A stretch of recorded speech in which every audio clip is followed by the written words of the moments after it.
आजाद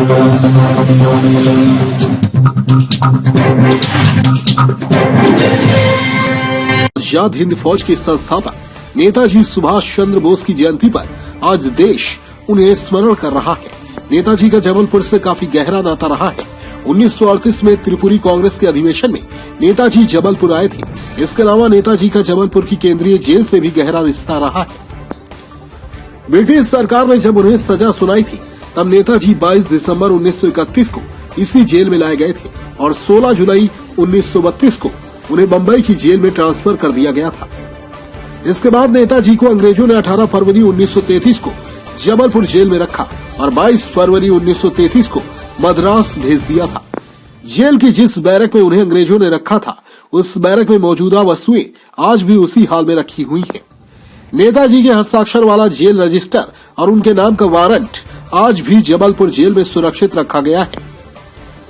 नेताजी सुभाष चंद्र बोस केंद्रीय कारागार में स्थित सुभाष वार्ड को आम जनता को देखने के लिए खोला जा रहा है। इसके लिए जेल के मुख्य द्वार से अलग एक द्वार का निर्माण कराया गया है, जहां से आम जन नेताजी की बैरक को आसानी से देख सकेंगे। नेताजी की बैरक को आम जनता के लिए शनिवार और रविवार को खोला जाएगा।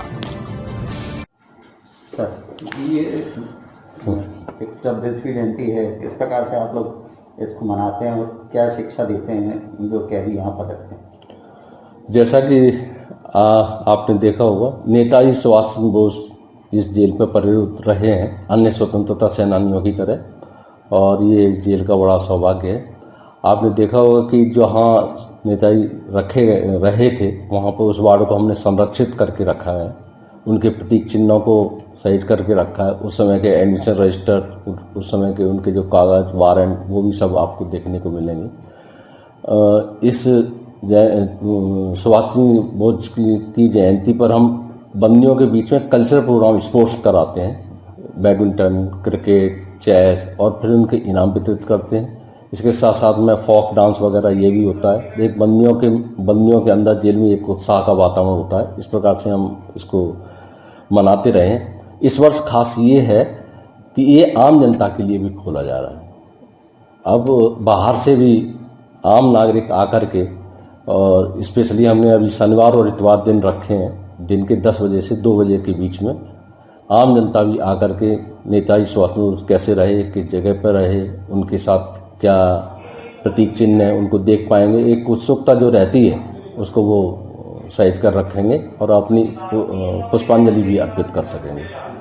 तो ये इस वर्ष माननीय मुख्यमंत्री जी की ये घोषणा रही है कि इसको और अच्छा टूरिस्ट प्लेस के रूप में डेवलप किया जाए। तो हमने इसके लिए आउटर वॉल पे आप देखें, पहले मेन गेट से आते थे, इसके लिए हमने पृथक से एक गेट बनाया है।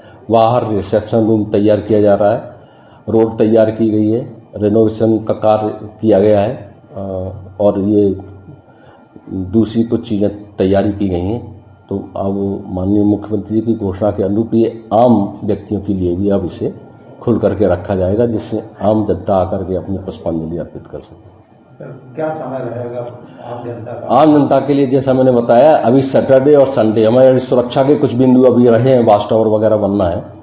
उसके बाद में हम और अन्य इसके दिन बढ़ाएंगे, मगर फिलहाल हमने शनिवार और इतवार को 10 से 2 के बीच में ये रखा है कि वो आम जनता आकर के वार्ड में आ सकेगी, देख सकेगी और अपनी पुष्पांजलि भी अर्पित कर सकेगी।